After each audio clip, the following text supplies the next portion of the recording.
Hello 7th class. हम अपना part 3 ratio से वस्त्र तक पढ़ रहे हैं और आज हम डिस्कस करेंगे क्वेश्चन नंबर 5। क्या कहता है क्वेश्चन नंबर 5? आइए पढ़ते हैं। ऊन संसाधन के विभिन्न चरणों के क्रम में कुछ चरण नीचे दिए हुए हैं, शेष चरणों को उनके सही क्रम में लिखें। और कौन से चरण दिए हैं हमें? पहला हमें दिया है ऊन कटाई।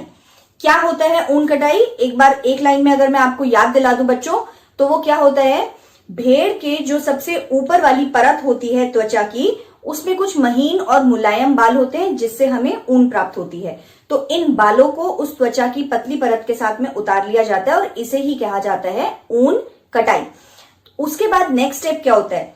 इन बालों में बेटा गंदगी छुपी हुई होती है, तो चिकनाई, गर्द और धूल को निकालने के लिए इन बालों को धोया जाता है और इसीलिए उसके सेकेंड स्टेप का नाम होता है अभिमार्जन। लिखिए मेरे साथ।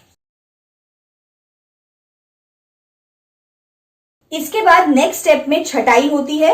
उन जो रोएदार बाल होते हैं उन्हें कारखानों में भेजा जाता है और उसके पश्चात क्या होता है, फिर से कि जो कोमल से जो रेशे होते हैं उनको छांट लिया जाता है, क्योंकि उन कोमल रेशों में होता है बर और इस बर की छटाई करना आवश्यक होता है। तो नेक्स्ट स्टेप लिखिए मेरे साथ, बर की छटाई।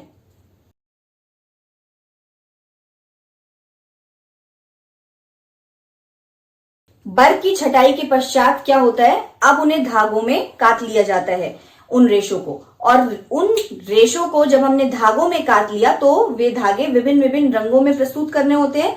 तो नेक्स्ट स्टेप होता है रंगाई।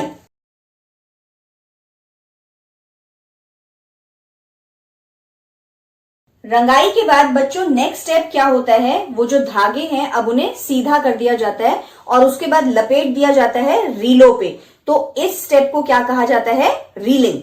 लिखिए मेरे साथ।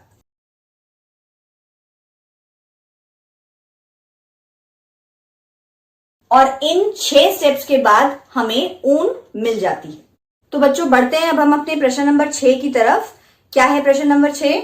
रेशम कीट के जीवन चक्र की उन 2 अवस्थाओं के चित्र बनाइए जो प्रत्यक्ष रूप से रेशम के उत्पादन से संबंधित हो। तो ऐसे 2 चित्र हमें बनाने हैं जो रेशम कीट के जीवन चक्र में रेशम के उत्पादन से संबंधित हैं। तो ध्यान रखें बच्चों, पहली स्टेज ही सबसे इंपॉर्टेंट स्टेज होती है, जब मादा रेशम कीट जो होती है वह अंडे पैदा करती है। किसके ऊपर? शहतूत की पत्ती पर। तो बनाइए मेरे साथ चित्र। निकालिए अपनी पेंसिल्स, कॉपी और इरेजर और मेरे साथ चित्र बनाइए।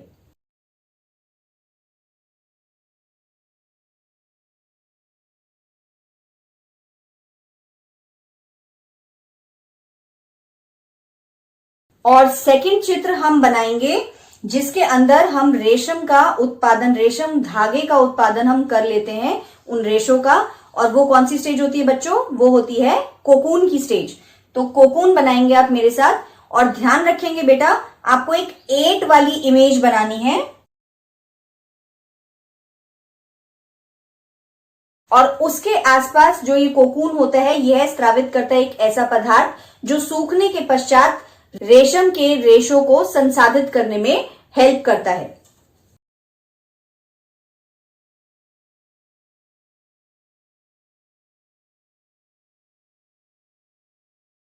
और नामांकन करना इस स्टेज का भी बेहद जरूरी है।